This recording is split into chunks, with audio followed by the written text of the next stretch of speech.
pessoal, espero que esteja tudo bem com vocês aí. Dia de calor insuportável aqui, quando nós viemos gravar essa entrevista que eu vou exibir agora no podcast. E alguma confusão na cidade, porque tem uma greve de servidores públicos, né? Tem toda a agitação do cenário pré-eleitoral, e que se exacerba, porque o prefeito finalmente revelou quem é que ele apoia. Então nós vamos falar tudo isso hoje aqui, sobre tudo isso no podcast, com uma pessoa que é uma peça importantíssima no tabuleiro de xadrez político da cidade, que é o vereador Abatênio Marques, que é líder do governo na Câmara. Vereador, obrigado por ter vindo aqui, viu? Eu que agradeço o convite, é um prazer estar com você. Obrigado.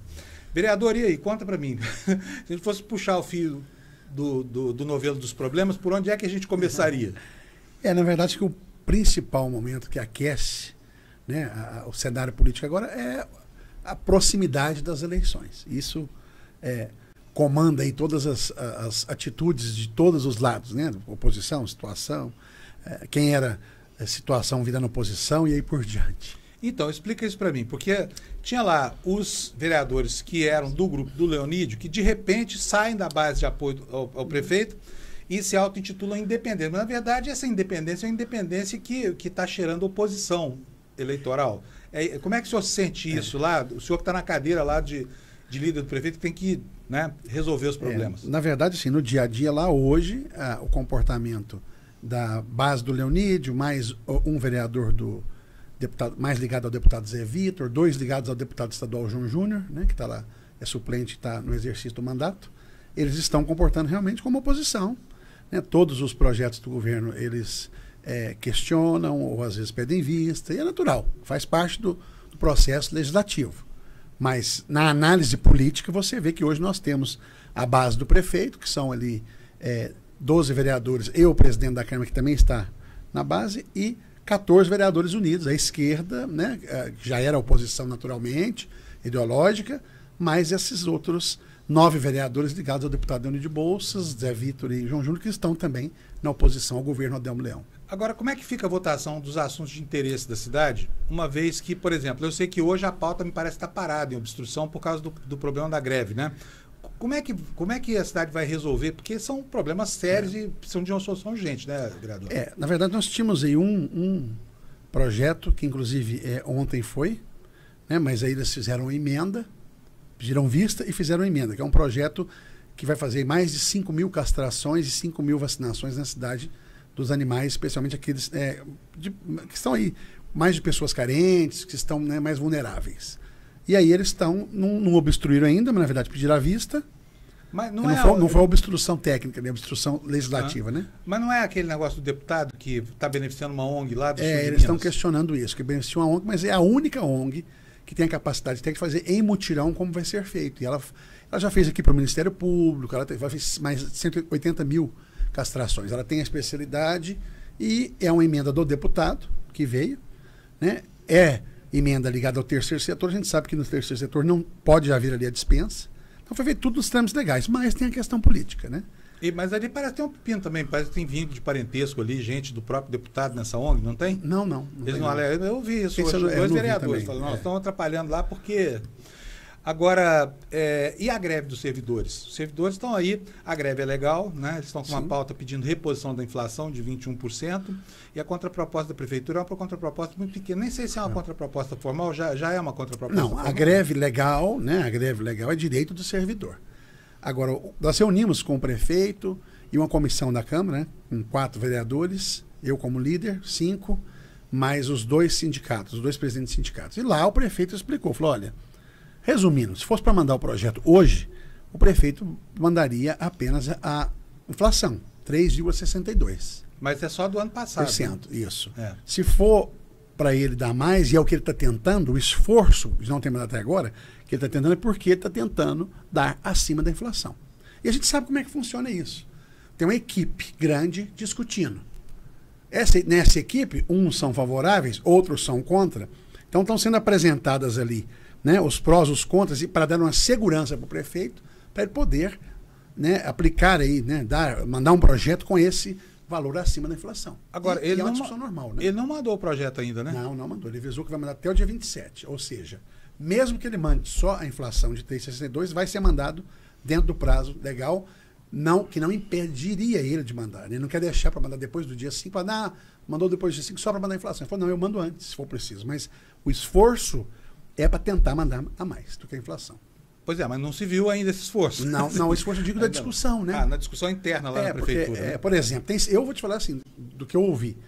Tem secretário experiente, que está com o prefeito aí, os 4 mandatos, que tem experiência a dona Marli, por exemplo, experiência de universidade, que ela fala o seguinte, em outras situações eu banquei. Falei, pode ir nessa, eu estou temerosa. Na situação do país atual, na situação da queda de arrecadação, tem um problema grave aí do limite prudencial. Antes, né, não se computava os funcionários das OS. E agora estão, né, tem até um projeto de lei, a deputada Ana Paula colocou para tentar definir isso claramente, para não ficar para os tribunais resolver. Então, se computar no limite prudencial, as OS sobe muito. Tá, isso é porque estabelece um regime de paridade, né, Isso, nos reajustes. Né? Mas E, por enquanto não existe e ainda. O número, né, o gasto com o servidor também tem um limite. Então, se colocar eles como servidores, o limite sobe lá em cima. Hoje é 32, sobe para 50, né, 40 e tantos. Bom, nós estamos vendo aí o movimento em função da eleição, como o senhor falou, que está dando a pauta, né? Por que o prefeito já não resolveu isso? Deixou chegar ao ponto em que chegou? O prefeito tinha feito um compromisso de que ele faria uma pesquisa, né? Ele fez um compromisso com mais de um campo, vamos dizer, ligado a ele. Faria uma pesquisa e, diante da pesquisa, ele resolveria quem que ele apoiaria. E nisso, cada um trabalhou o que pôde. Né? Veio trabalhando na sua base para tentar ser o candidato. Quem que destacou, eu acho? Destacou aí no nosso campo, né? O Leonídio, Paulo Sérgio, correndo por fora, apesar de ser do campo, tem o Caporeso também, que é mais ligado à direita, né? É engraçado, o senhor sabe que eu ouço falar do Caporeso, mas nunca vi manifestação nem dele, por exemplo. Eu sei que nas conversas internas ele aparece, mas para o público externo ainda não assumiu essa candidatura. Não, agora ele assumiu, teve um vídeo dele com o Bolsonaro em Brasília, que ele falou que é candidato, né? Ah, então eu acho que dificilmente não seria mesmo, porque né, para esse campo da direita... Ele sempre colocou que viria se a Vandara viesse. Isso era uma... Ele acha que tinha que vir para poder ter o embate aí deles ideológico, né? Bom, nessa questão o prefeito fez a pesquisa, analisou tudo e chegou à conclusão que o candidato para ele, né, para o grupo nosso mais adequado para o momento seria o pré-candidato mesmo, Paulo Sérgio. Então, anunciou ontem isso nas redes sociais, hoje tem a filiação do Paulo Sérgio ao Progressistas. Estou te adiantando, né? Vai ser às 18 horas. Como nós vamos levar essa hora amanhã, é o momento em que o telespectador está nos assistindo, isso tudo já aconteceu. Exatamente. Ontem às 18. Agora, não demorou demais, porque o Paulo Sérgio vem sendo preparado para essa candidatura desde que o Adelmo foi eleito agora, na última eleição. E todo mundo esperava isso, como favas contadas. De fato, aconteceu. Mas não demorou demais? O que foi que o prefeito demorou tanto tempo? Acho que na política é uma questão também de respeito. Como outros querem pleitear, né? E o Paulo também tinha que fazer a parte dele, tinha que fazer a tarefa de casa. Paulo Sérgio está andando há 4 anos. Está andando, consolidou em alguns segmentos. Então é o seguinte, a viabilidade... Muitos até hoje apostavam que o Paulo não viabilizava como candidato. Essa é a verdade. E chegou-se hoje, todo mundo levou o SUS porque ele viabilizou. Viabilizou porque ele foi indicado, né? Não, mas pelas pesquisas, pelos levantamentos... Está atrás ainda, né? Embora haja um embolamento. Não sei se o senhor está falando de alguma pesquisa interna. Isso, interna. Hoje não há ninguém destacando. Hoje o maior destaque em tudo que a gente conversa é o apoio do prefeito, que é o mais importante. E na opinião do senhor, o que o senhor acha do Paulo Sérgio? Acho que o Paulo Sérgio é um sujeito correto, leal, né, ao grupo, isso é muito importante. E ele se preparou para ser prefeito, né? Ele desligou dos negócios, ele está numa situação, hoje tem uma situação financeira que permite a ele isso, e ele então está pronto para dedicar exclusivamente a ser prefeito de Uberlândia. Acho que do ponto de vista pessoal, do ponto de vista político, ele está muito bem preparado, e ele conhece Uberlândia, ele já foi diretor do DEMAI, ele foi secretário de trânsito, foi vice-prefeito, então acho que ele conhece Uberlândia e tem o direito de postular, né, ser esse pré-candidato a prefeito. É porque parecia óbvio demais, porque inclusive eu até fiz uma reportagem semana passada mostrando do abuso em relação à promoção antecipada. O Paulo Sérgio é um caso crasso de exorbitância, porque os outdoors dele estão pela cidade inteira já há muitos anos, essa coisa toda. Aliás, eu acho que está faltando muito respeito à legislação eleitoral. Inclusive, eu queria falar aqui do caso do senhor, que não é a mesma coisa. Isso. Não tem nada a ver com isso. Mas eu sei que o senhor tomou um cuidado para justamente não caracterizar essa situação de campanha antecipada. Com base no cuidado que o senhor tomou para o senhor, eu queria que o senhor dissesse o que o senhor acha dessa situação do Paulo Sérgio. Todos os anos a gente coloca outdoor, faz mensagem de final de ano, né? Faz parte da nossa cultura.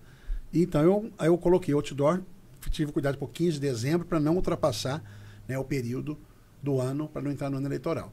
Mas hoje em Uberlândia tem também sua cultura de prestar conta de mandato por outdoor. E até hoje eu ainda não vi nenhuma intervenção, vamos dizer assim, mais enérgica da justiça. Ela vem permitindo, porque onde você sai na cidade, você vê outdoor de político, né? Hoje prestando contas do mandato. Então acho que isso é uma questão que, se a justiça achar que está errada, vai ter que resolver, ou multar, ou fazer alguma outra questão. Mas que já virou uma praxe em Uberlândia, né, de deputados, especialmente, a gente vê que toda a vida teve essa prestação de contas, é uma praxe. Que até hoje eu não vi um questionamento. Eu não vi. Pode até ter tido, mas eu realmente não vi. O senhor é candidato, provavelmente, na próxima eleição. Sou pré-candidato. Pré-candidato. Então, tem que tomar cuidado de falar pré-candidato, porque candidato é depois da convenção. Isso. Mas, enfim, como é que o senhor se sente vendo outdoors de pessoas que vão concorrer com o senhor e já estão criando capital político que o senhor não pode criar, porque está respeitando a legislação? Hoje, né? Não, é natural que, se tiver fundamento e for prestação de contas do mandato, eu acho que é direito do Mas não doador. é o que diz a lei 9504. Agora a questão é muito tênue, né, a linha de se é prestação de conta do mandato ou não é prestação de conta do mandato. Não, a questão é que a lei proíbe outdoor, sim, né? Sim. Não, mas ela proíbe na eleição, né? A partir de 1º de janeiro, que já passou. E está coalhada de outdoors aí. Na verdade, existe no Brasil esse defeito da legislação. Ele tinha que ter um cuidado igual ou diferente, não precisa ser diferente, de quem está no mandato e quem não está. A nossa lei é muito mal feita, ela é muito recortada. Por exemplo, se o sujeito está no mandato, quer ser candidato à reeleição, não tem que fazer nada. Mas se for a esposa dele ou um filho, ele tem que renunciar 6 meses antes. O próprio não tem que fazer nada. Um parente tem. Por quê? Porque a mudança foi na Constituição da reeleição. E a legislação infraconstitucional não foi modificada. Então tem muito disso. Tem muita confusão. Por exemplo, se o prefeito Odelmo quiser ser candidato a vereador, ele tem que renunciar 6 meses antes. Se a filha dele quiser ser candidato a vereador, tem que renunciar 6 meses antes. Então tem e se ele pudesse ser reeleição, não tinha que fazer nada. É verdade. Tem vários problemas. A legislação é muito confusa. Agora... E acaba privilegiando quem está no mandato. Isso. Agora, com relação a esse tipo de privilégio, por exemplo, o senhor é vereador, está lá no exercício do mandato, o senhor tem R$2.800.000 por ano de emenda impositiva, fora outros tipos de concessões aí que são... O senhor não acha que isso cria uma situação de desequilíbrio para quem não tem o privilégio de estar de posse de mandato? Em Uberlândia, diferentemente de outras cidades, aqui nós temos só remuneração do vereador, uma estrutura mais ou menos ali, você deve conhecer. É péssima. Aliás, é 2 salinhas minúsculas, sem banheiro, não é boa. E a questão da emenda impositiva hoje, né, que acabou sendo, repercutiu da Constituição Federal, veio também para as Constituições estaduais e para a lei orgânica. Então, em Uberlândia não tem, por exemplo, aquela verba indenizatória, devolução, tal. E que eu também sou contra. Eu acho que está bom dessa forma que está. Agora, a emenda impositiva, o vereador vai ter esse direito de poder indicar ou para o próprio executivo ou para entidades, né, que estejam ali prestando serviço que possa receber. Eu acredito o seguinte, tem que saber se nós aprendemos a usar. Essa é a primeira verdade. Né? Usar, eu digo assim, benefício para a população, mas que possa reverter em votos. Né? Na minha concepção, eu acho que nós temos muito a aprender ainda na utilização dessas emendas. Mas está na Constituição, é direito do vereador, né? Não é nem imoral, nem ilegal. Não é. Mas eu, pessoalmente, aqui, eu não acho adequado, porque isso cria realmente um degrau aí na democracia. Outro dia eu vi uma entrevista do Fernando Henrique Cardoso, de quando ele ainda, antes de ele ser presidente, ele falou assim, nós aprovamos uma Constituição parlamentarista, mas só que criamos a figura de um presidente. Vai chegar um momento da política, pode até demorar, mas vai chegar um momento que o Congresso e o Poder Legislativo em si vai ficar tão forte que o Executivo vai enfraquecer. E eu acredito que o momento chegou. A emenda impositiva é uma delas. Não é só isso, porque é um presidencialismo de Araque, porque se fosse o regime parlamentarista, na dificuldade de montar uma bancada coesa, uma maioria que permita governar, no parlamentarismo cai o parlamento, né? No presidencialismo cai o presidente da República. Aqui no Brasil estão caindo os borbotões. E é melhor, né? Se fosse assim, porque cai mais rápido. Não fica sangrando, igual a gente já viu alguns casos acontecerem aí. E não tem crise institucional, não né? Tem. A crise é absorvida pelo próprio... Política. Por falar nisso... Não, e outra coisa, é bom a gente lembrar. Lembra quando a gente pensava que o Cunha na Câmara e o Renan Sado era forte, pensa hoje. O Lira e o Pacheco com quem está, né, junto com ele. O aumento de poder legislativo hoje foi uma coisa assim, fabulosa. Eu fui repórter em Brasília desde a década de 80, comecinho dos anos 80, cobri o Congresso anos a fio. E eu me lembro que lá pelo começo dos anos 80, quando surgiram os primeiros escândalos de compra de parlamentar para engrossar a legenda, essa coisa toda, o valor era R$30 mil. Entendeu? Isso, começo dos anos 90. Quem me deu isso foi uma matéria que eu fiz que repercutiu no Brasil durante meses. A fonte foi, inclusive, o Bolsonaro, dessa matéria. Ele foi tentado, não pegou o dinheiro, não aceitou o dinheiro e contou a história para mim. A gente fez a matéria e deu aquele escândalo dos 3 porquinhos, depois dos orçamentos. Agora, o valor era $15 mil na época. Hoje, são R$37 milhões por ano para cada deputado federal. Eu não sei, mas para mim nós estamos chegando, a verdade é que nós estamos caminhando para a necessidade de uma reforma constitucional. Mas nós estamos preparados para isso? Pois é, o que vai sair de uma reforma constitucional, né? Nós estamos preparados, mas tudo é claro. Né? A Constituição de 88 ela perdeu a condição de manter, né, esse parlamentarismo, presidencialismo em conjunto. Não se sabe mais o que é uma coisa, o que é outra.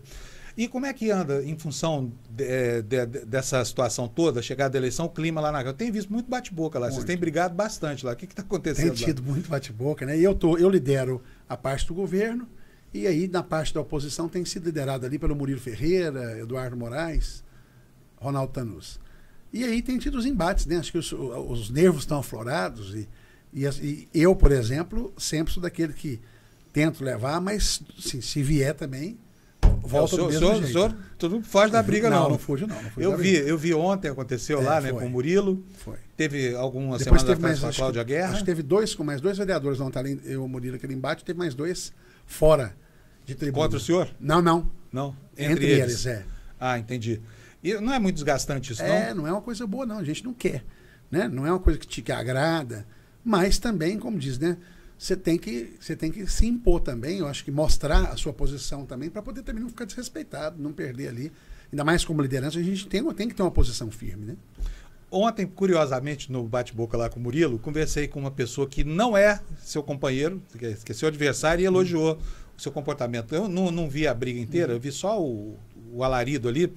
Depois eu vou ver direitinho para saber por que essa pessoa deu razão para o senhor, porque é realmente algo que eu não sabia que podia acontecer. Acho que assim, às vezes tem coisa que a pessoa fala, especialmente na malícia fora do microfone, que as pessoas não, que a gente tem que reagir, né?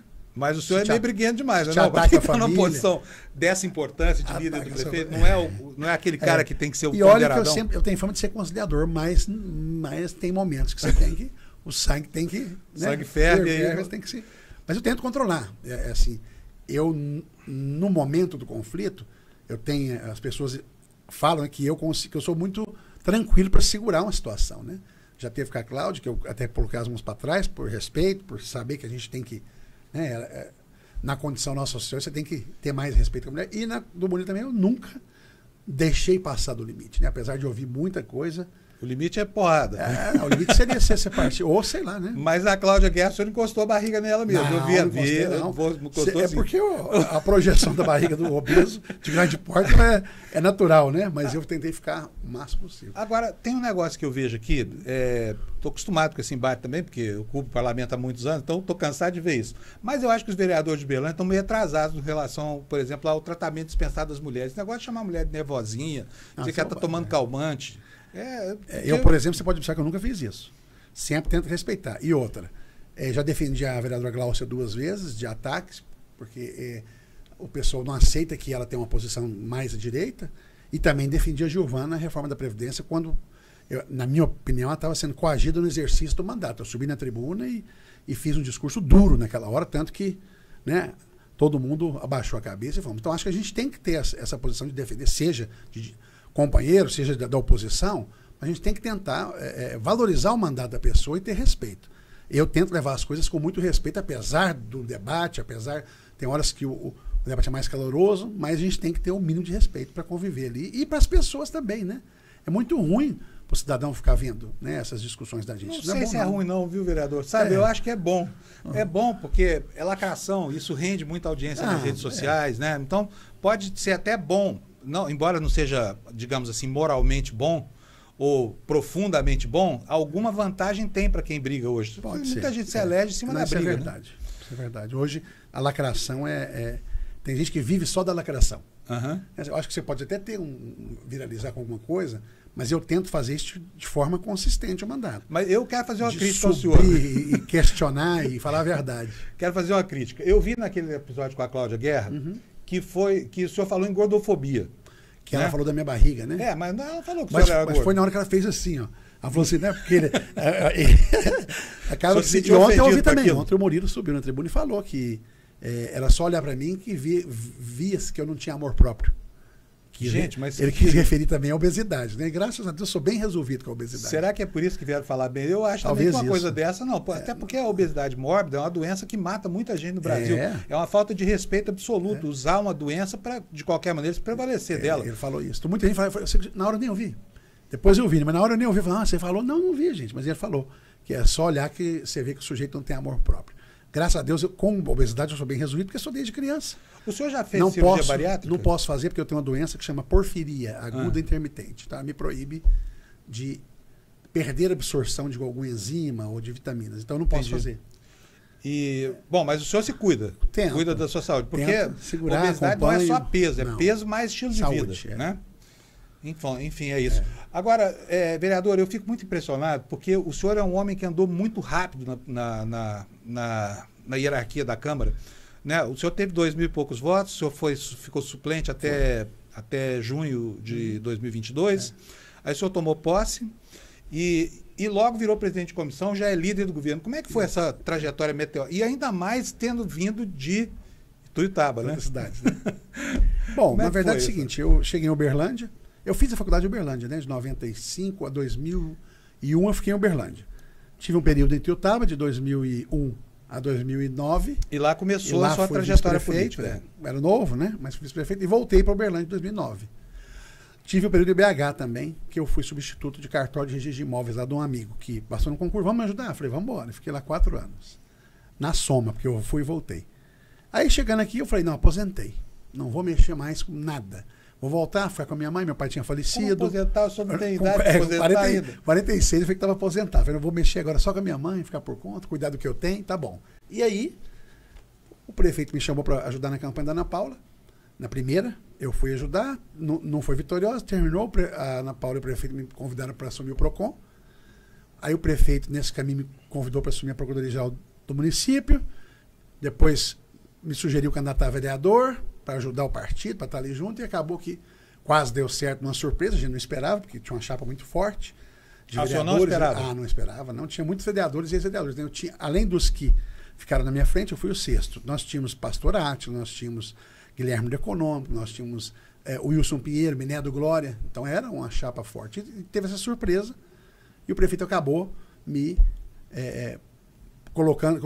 convidando para secretário, acabou que eu fui para a Câmara e aconteceu o que você falou. Acabou que virei líder e estou lá. Quer dizer que essa condição de liderança decorre dessa relação atávica quase que o senhor tem com a família do prefeito, de muitos anos. Uma confiança, né? Uma amizade com ele. E acabou que a gente tem a confiança dos colegas também mais próximos, né, do prefeito, então acho que foi mais por isso. Eu lembro de uma confusão que teve lá logo no comecinho, porque o senhor, se eu posso estar enganado agora, o senhor me desminta, por favor, se eu estiver errado, mas o senhor foi colocado como presidente de uma comissão e aí precisou ter uma mudança no estatuto lá da Câmara. Quando eu cheguei, o suplente não podia ser presidente de comissão. Isso, é. E aí antes de eu chegar, mudaram para poder ser presidente, eu acabei sendo presidente da CPI da Saúde. Isso, exatamente. Foi isso. Agora nós estamos voltando aqui para o tempo presente, nós estamos hoje numa encruzilhada aí, porque tem a greve, essa coisa toda, e tinha 2 audiências marcadas para esta sexta-feira lá, que provavelmente não vão acontecer porque os secretários de Educação e de Governo não vão, já anunciaram que não vão. Eles fizeram um pedido para a presidência, em questão de segurança, isso está previsto na legislação, porque está tendo esses movimentos, está tendo a Câmara muito cheia, né? E com o secretário ali, você não sabe qual vai ser a reação das pessoas. Os nervos dos vereadores aflorados, como você mesmo falou que ontem assistiu. Então, eles fizeram um pedido para o presidente da Câmara para adiar. Para não ser agora, nesse momento de vamos dizer, de nervos aflorados, né, de coisa, por segurança até dos secretários. E o presidente deferiu. Mas eu, político, medo de povo, eu nunca vi, não. É uma coisa meio inédita. Os secretários geralmente são mais administrativos, né? Técnicos. Ainda mais os que foram chamados. O senhor iria? Então, o senhor já está lá na Câmara enfrentando essa malta o dia inteiro lá. Eu iria numa boa, mas fizeram o pedido, o presidente deferiu, né? Tá. Porque é a de educação, que é técnica, eminentemente técnica, o de governo e comunicação. Cultura. Cultura, exatamente. Aí hoje teve uma convocação do secretário de Habitação. Isso. Por falar nisso, vamos falar agora dos problemas, porque o senhor está aqui, o senhor é homem do prefeito, o senhor tem cargo de ministro de Estado aqui no parlamento, né? Tem obrigação de sustentar, assim, imagina, até quando o senhor não concorda muito, o senhor tem que anular a sua vontade pessoal. Então vou aproveitar o senhor aqui para perguntar. Geralmente eu tenho que nossa, coitado do prefeito Teodilio, porque quando eu não concordo eu vou lá para convencer a não fazer. Eu dou trabalho. E ele se deixa convencer? Eu dou trabalho. Não, a gente discute, debate, e muitas coisas às vezes mudam porque dentro do debate. O prefeito é um homem aberto ao debate. As pessoas às vezes não conhecem, ele bem acha que ele não, ele é aberto ao debate. Eu, inclusive, quero trazê-lo aqui para dar uma entrevista para mim. E geralmente, quando chega na Câmara, eu, como líder, também já participei do debate anterior. Né? O prefeito consulta, a gente conversa. Por quê? Porque tem que ter a convicção. Para eu defender ele, eu tenho que ter a convicção de que aquilo é bom para o governo, é bom para a população, está correto. Não, o prefeito é um cara democrático que acaba dando espaço para a gente discutir antes. Agora, vamos falar dos problemas da cidade aqui. Eu morei em São Paulo a maior parte da vida. Quando cheguei em Uberlândia, né, apesar de adorar a minha cidade, estava começando a enxergar a cidade com os olhos críticos que eu tinha lá em relação à realidade de São Paulo, que é muito mais aguçado. Então, os problemas são mais perceptíveis. Mas, por exemplo, o prefeito se gaba de ter realizado um monte de obras de infraestrutura, e na nossa ponte Rio-Niterói, aqui, o viaduto aqui da Nicomedes. E agora, só que por que fazem viaduto sem faixa de pedestre, sem ciclofaixa? Não consigo entender.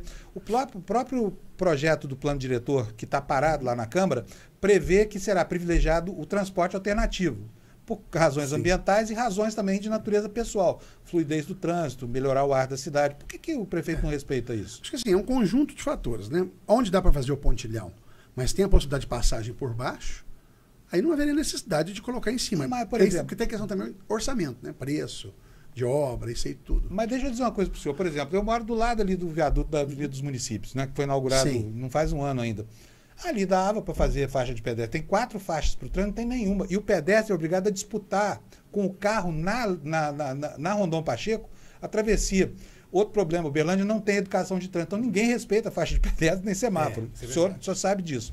Então me parece uma obra meio inócua, o senhor está entendendo? Porque resolve o problema de uns, mas cria um problemão para outros. Eu acredito que talvez o caminho, né, colocar junto o pedestre com o carro no viaduto nunca é a melhor saída, né? Talvez o caminho seja fazer futuramente as passagens elevadas para o pedestre. Mas meio metro de cada lado a mais resolveu o problema. Eu não vejo, eu vejo só como descuido mesmo. E aí tem a questão da cultura também. Você já viu a do shopping? Sim, vi. Mas eles não querem passar lá, eles querem passar embaixo. Então, quando está fechada, está funcionando o elevador e o pessoal fica pulando. Acho que é cultural mesmo também. Outra coisa, que o senhor vai voltar para a Câmara saindo aqui do Shopping Park, tem uma placa lá no viaduto, que eu chamo de Rio-Niterói. Proibido pedestre, ciclista e carroceiro. Isso. Eu acho um absurdo. Não sei como é que o senhor vê isso, mas me parece que no processo de...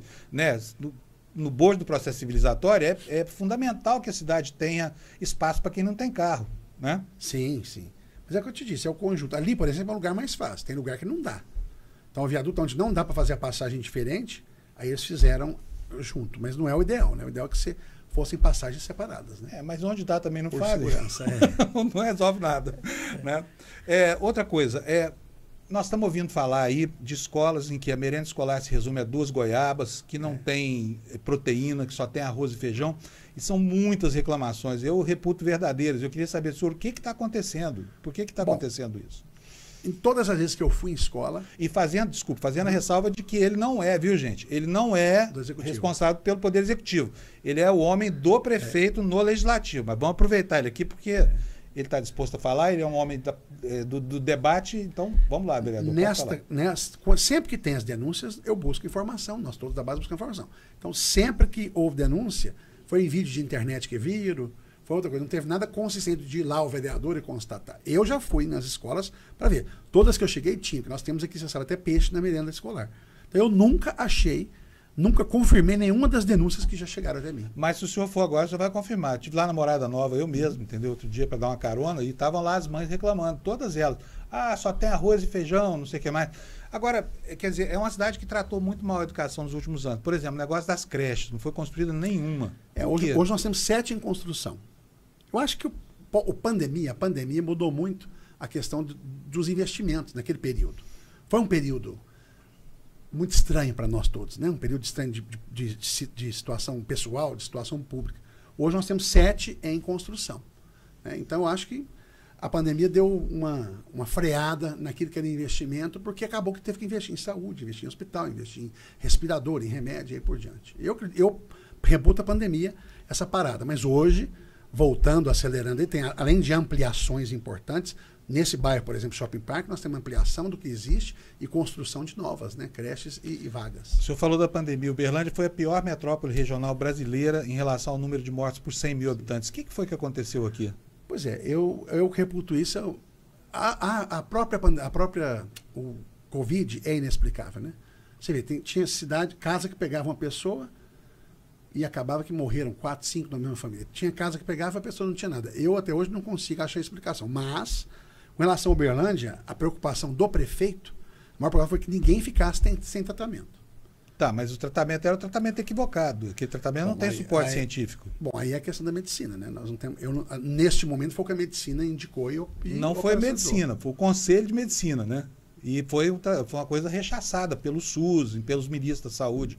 Acho que foi uma escolha política mesmo, deu um resultado horroroso, viu, vereador? Não, mas foi no Brasil inteiro. Não teve não, o Uberlândia foi muito pior. O Uberlândia foi um caso escrachado. Tem que levantar esses dados certos. Eu posso fornecer para o senhor, a taxa de mortes por 100 mil em Uberlândia foi a pior do Brasil inteiro nas cidades com mais de 500 mil habitantes que não são capitais. Pior do que Uberlândia, só 5 capitais.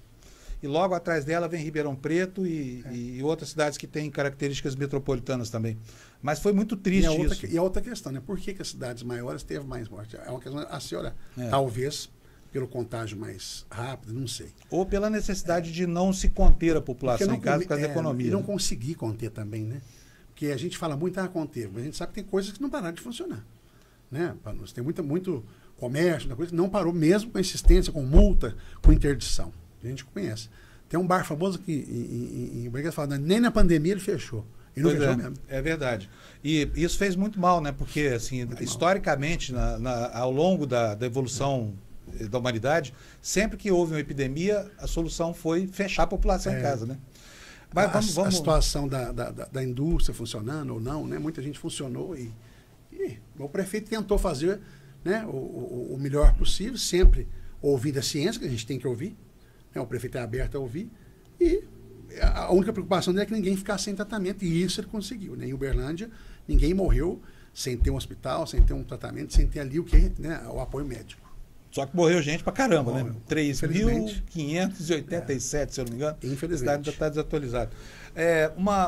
Uma outra questão, a saúde de Uberlândia. Tem uma guerra em torno dessa SPDM, fica ela, sai, realmente a empresa tem uma folha de serviço muito ruim lá em São Paulo, Hospital Santa Catarina e outros. O que vai fazer com a saúde para que ela retorne, para que a população possa ter um mínimo de dignidade? Porque agora, nesse momento, é inegável que está faltando dignidade do serviço de Uberlândia, principalmente para quem precisa de cirurgia eletiva, né? Aí são questão das responsabilidades, né?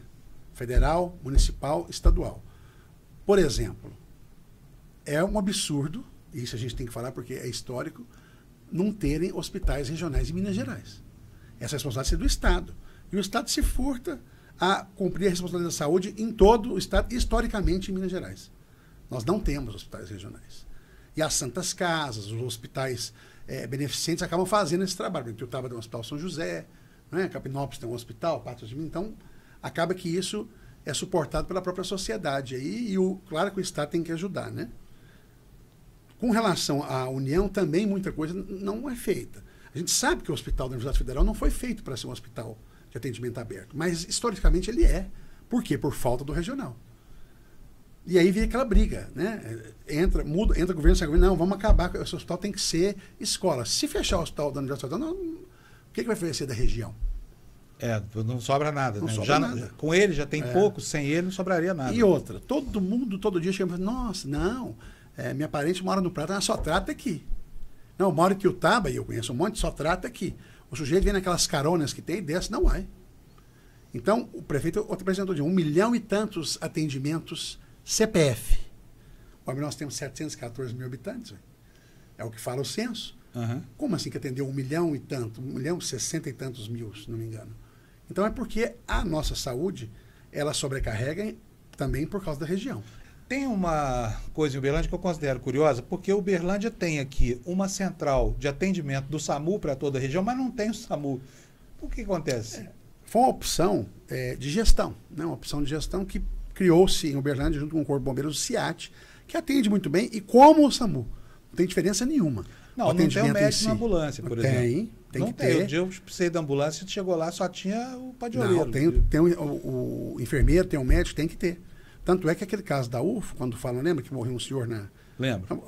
Tinha médico e enfermeira dentro da ambulância, com ele na porta, desceram várias vezes, foram lá, né, na UFO avisar que o rapaz estava, né, precisando urgentemente ser recebido, e não foi. Então isso é uma coisa que demonstrou que o município agiu, tem um serviço contratado. Essa ambulância que faz não é do município. Ela é uma ambulância que tem que ter o serviço todo e tem que fornecer o serviço com médico e enfermeiro. Então não dei sorte. Precisei para minha mãe, que é velhinha já, né? E demorou tanto. Quando chegou sem médico e já tinha chamado uma ambulância particular, porque demorou mais de 1 hora. Que eu imagino que seja mesmo difícil de atender uma população tão grande com tão pouco. Agora, me parece, e o senhor pode me dizer que eu estou enganado, não tem problema nenhum, que essa decisão política de não ter o SAMU foi tomada por quê? Porque o SAMU seria uma obra do governo federal? Não. No momento seria também a questão da influência do SAMU na nossa saúde interna, saúde do município de Uberlândia. Porque você pensou, o hospital municipal tem especialidades, né? É o hospital maternidade, e aí você tem que abrir ele também para a região. Será que isso nós daríamos conta de manter? Não sei, mas me parece, por exemplo, porque outros lugares têm o porte de Uberlândia ou mais, funciona assim também, né? Mas deve ter hospital regional. Nós não temos. E a UFO sozinha não aguenta. Olha, São Paulo, o hospital de referência é o Hospital das Clínicas, que é um hospital de uma universidade, igual ao hospital universitário daqui, né? E no Rio de Janeiro é o Souza Guiar, que é outro hospital estadual, não é universitário, mas é um hospital estadual. Mas enfim, Mas o grande problema hoje, eu acho, de Uberlândia, da Universidade Federal, é não ter esse hospital para atender a região. A região vem toda para Uberlândia, Fábio. Não tenha dúvida disso. Eu sei que Outro dia eu vi um rapaz falando, não, eu estava lá no hospital municipal e tu tinha um rapaz do Prata comigo no quarto e o outro de Araguari.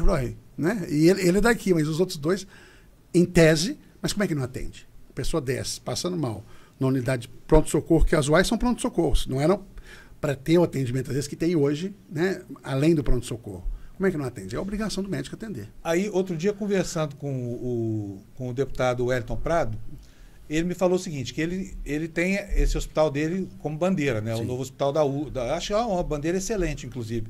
Mas ele me falou que não conseguiu da prefeitura cessão de um terreno, porque esse terreno já teria sido negociado com a iniciativa privada, não a concessão, mas no futuro, a ocupação desse terreno e a destinação. Para o novo Hospital do Amor? Não, a área, inclusive teve na prefeitura, semana passada, está discutindo, eu acho que nós vamos ter que arrumar. Não sei se é a área que ele deseja, né? Eu não tenho conhecimento mesmo. E eu tenho certeza que essa aqui? Que a prefeitura vai, não sei, no seu local que ele escolheu. É uma área por aqui, no Shopping Park. Enfim, se tem uma área, se tem a verba, porque o dinheiro está depositado já no cofre da universidade, né, para começar a tocar a obra. Agora, tem muita gente que fala, mas o dinheiro só dá para o prédio, não dá para equipar. Porque são coisas diferentes, né? Nós temos aí o novo pronto-socorro que ele também trouxe emendas, né, para construir lá. E você sabe que é uma briga, porque tem gente que fala o seguinte, só vai tirar o pronto-socorro antigo para o novo, vai mudar só o endereço. E a nossa luta é para que o outro fique funcionando. Para que não feche o antigo para abrir o novo. É que abra o novo e continue funcionando o antigo para atender a população de Uberlândia. Agora tem essas 10 mil cirurgias, sei lá quantas mil são, é muita cirurgia que está atrasada. Como é que vai fazer para resolver isso? Se não tem orçamento... Até que sentou com o Ministério Público, está também tentando, nós temos que fazer uma verificação das filas. E um grande problema das cirurgias, vários programas da prefeitura que fizeram para acelerar a fila, a pessoa não vai. Marca e não vai. A falta é muito grande. E aí você acaba prejudicando todo o processo, né? Você marca a cirurgia, tem um dia a pessoa não aparece. Então, são dois problemas que a gente tem que atender. Eu vi o Ministério Público mesmo falar, nós temos que lutar para evitar que isso aconteça, que a pessoa marca a cirurgia e não vá. Né? Tem que ser um esforço ela conjunto. Esquece também, porque marca depois de tanto tempo que ela nem lembra. Não, mas nos programas são rápidos. Convida, chama, confirma. Por algum motivo não vai. E o outro problema é a questão de pegar essa filha e dar uma, vamos dizer, uma peneirada nela para tirar aquilo. Porque tem gente que já não está mais, tem gente que já fez a cirurgia. Já morreu. No privado. Tem muitas coisas. Já então, morreu. São dois processos que a prefeitura tem feito. Olha, não quero dinheiro da prefeitura para nada, que a gente não trabalha com dinheiro público. Então, eu posso fazer essa pergunta à vontade, tá? Eu acho um exagero 16 milhões por ano de publicidade. Dá para construir um viaduto e meio desse aqui da Ponte Rio-Niterói. Por que a prefeitura tem que gastar esse tanto de dinheiro para mostrar uma cidade que, na verdade, tem mais problemas do que a propaganda permite exibir? Eu queria saber a opinião do senhor sobre isso. Essa é uma discussão, vamos dizer, corriqueira, né? Em toda a cidade tem essa discussão do valor da publicidade, do Brasil também, do governo federal, do governo estadual. É porque as pessoas não entendem o seguinte, entendem, eu acho, mas só que não conseguem entender a dimensão do que é a propaganda institucional numa cidade igual a Uberlândia. Nós temos que gastar dinheiro de publicidade para as campanhas de vacinação, para essas campanhas de cirurgia, né, de mutirão de cirurgia. Então, e aí as pessoas acham que é muito valor, 16 milhões. 16 milhões no orçamento de Uberlândia é quase nada. Eu sei, mas falta dinheiro para os autistas, por exemplo. Esse dinheiro podia muito bem servir para tratar de gente que está numa situação... Tem o centro, né? Essa é uma coisa importante que você tocou. Depois da pandemia também, vários equipamentos são oferecidos para a população, né, com os investimentos que tiveram. O Hospital Santa Catarina, que hoje é tido como hospital anexo do Hospital Municipal, né, o centro terapêutico aí da quem tem o transtorno, né? Uhum. A questão do centro pediátrico, que é conjunto lá, e outros equipamentos. Então, isso é importante a gente lembrar que, apesar de ter tido, né, a saúde nossa, esse problema da pandemia, os investimentos feitos não foram perdidos. Né? Aqui nós não tivemos hospital de campanha. Né? Teve lugar que fez hospital e desmontou e perdeu tudo. Aqui o prefeito priorizou investir num hospital que fosse funcionar depois, fosse ficar para a população. Tem o Dr. Hans também, que você conhece, Uhum. né, que também lá hoje tem um centro de apoio às pessoas que estão internadas. Então, foram muitos equipamentos aqui que foram negócios. Com relação à publicidade, eu acho que é uma discussão que não vai acabar nunca, mas que há necessidade de ter o orçamento para publicidade, e quando a gente chega lá e olha, você vê que o gasto é feito. Está tudo na transparência. Não né? tá. Tem quase tudo. Não tá. Não, tem tá. tudo lá. Eu tentei saber, por exemplo, quanto que isso aí eu faço um desafio para o senhor. Se o senhor conseguir essa informação como cidadão, eu vou mandar construir uma estátua para o senhor na frente da minha casa. É o seguinte, se quiser saber o destino final do dinheiro, por exemplo, compra de remédio cloroquina, hidroxicloroquina, não tem jeito, o sistema não retorna. Você vai especificando. Se precisar saber quanto de mídia foi para a TV Integração, para a TV Paraná, não está especificado. Que a agência que gerenciou também não tem jeito. Não é transparente, vereador. Isso... Não, vamos terminar aqui, vamos tentar, porque tem assessoria, vamos tentar achar. Se o senhor quiser, eu peço para trazer meu computador aqui. Olha, realmente assim, o sistema não privilegia a transparência ao nível em que deveria.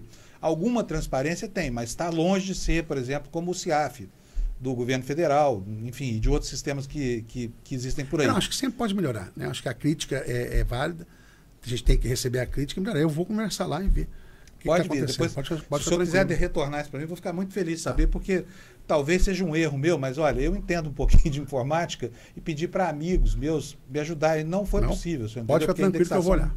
E, bom, eu acho que nós já estamos caminhando para o final da nossa entrevista. Eu gostei muito da posição do senhor aqui, de responder todas as perguntas com simpatia, com transparência. Não, eu que agradeço. E de não ter medo de enfrentar a crítica nem nada.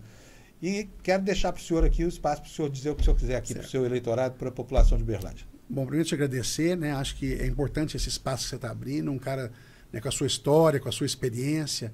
Né? Eu sempre acompanhei seu trabalho desde que eu gosto de política, desde menino, né? Opa. A gente está na política, quando era menino, quem é o governador de São Paulo, quem ganhou, a gente olhava tudo. Então, desde menino você está lá, né? Nós somos quase da mesma idade, né? Não, tem uma diferença grande. Você estava lá trabalhando e eu te assistindo. Mas agradeço, acho que é muito importante mais o espaço, ainda mais com o seu potencial e sua profissionalismo, né? Muito de fazer obrigado. isso aqui. E eu estou aqui à disposição, né? Quando você precisar de mim, eu estou aqui. Acho que a população também pode contar comigo naquilo que eu puder ajudar. Eu tento levar o meu mandato de uma forma bem transparente e defendendo aquilo que eu acredito, né? Acho que a gente, lógico, você sabe mais ou menos qual é o perfil do seu eleitorado, você tem que defender aquilo para que foi eleito, mas eu tento ser um vereador da cidade. Essa história de vereador que tem bandeira, para mim, é mais para tentar captar só o voto. Não, eu acho que a gente tem que estar disposto a discutir todos os assuntos, tem que estudar aquilo que chega, né, do governo para poder votar com consciência, não ficar propondo projeto também demais inútil. Né? E essa é uma crítica que eu faço à imprensa. A imprensa de Uberlândia e do Brasil olha muito número. E aí vira uma disputa de quem propõe mais projeto errado, inconstitucional e bobo. Negócio de dia disso, dia daquilo, né? Não cabe mais no calendário. Então, acho que era bom a hora também fazer um estudo a fundo, seguinte, propôs 100. Quantos foram aprovados? Quantos vieram parecer de inconstitucionalidade? Porque tem vereador que disputa número de proposição de projetos. Outro dia eu ouvi um deputado falou o seguinte, quantos projetos o senhor propôs? Não, eu fui muito mais importante nos projetos que eu ajudei a derrotar, porque era ruim para a população, né, do que projeto que eu propus. E o campo do vereador é muito pequeno, Fábio, de proposição de projeto. Aí fica propondo projeto para pegar cartaz na parede do pronto-socorro para colocar isso. Projeto de nome de rua, projeto de nome de calendário. O calendário para mim é terrível, né? É o projeto vazio, né? Projeto só para o sujeito dizer que fez alguma coisa lá. E mais um monte de projeto inconstitucional. Pede para o assessor escrever lá, institui o dia do astronauta obeso de grande marciano. Porte. eu brinco assim, eu vou ter que criar o dia do obeso de grande porte. Não tem ainda, não? Não tem ainda, velho. Não, mas o senhor não é de grande porte. Grande porte, médio porte e o obesinho. Uhum. Não, eu sou obeso de grande porte. Eu sou obeso também. Eu estou bem acima do meu IMC. Tá Vixe, Maria. Olha, muito obrigado, senhor, que agradeço. Por ter vindo aqui. Obrigado por enfrentar essa entrevista com essa galhardia toda. E para vocês, gente, até a próxima. Tchau.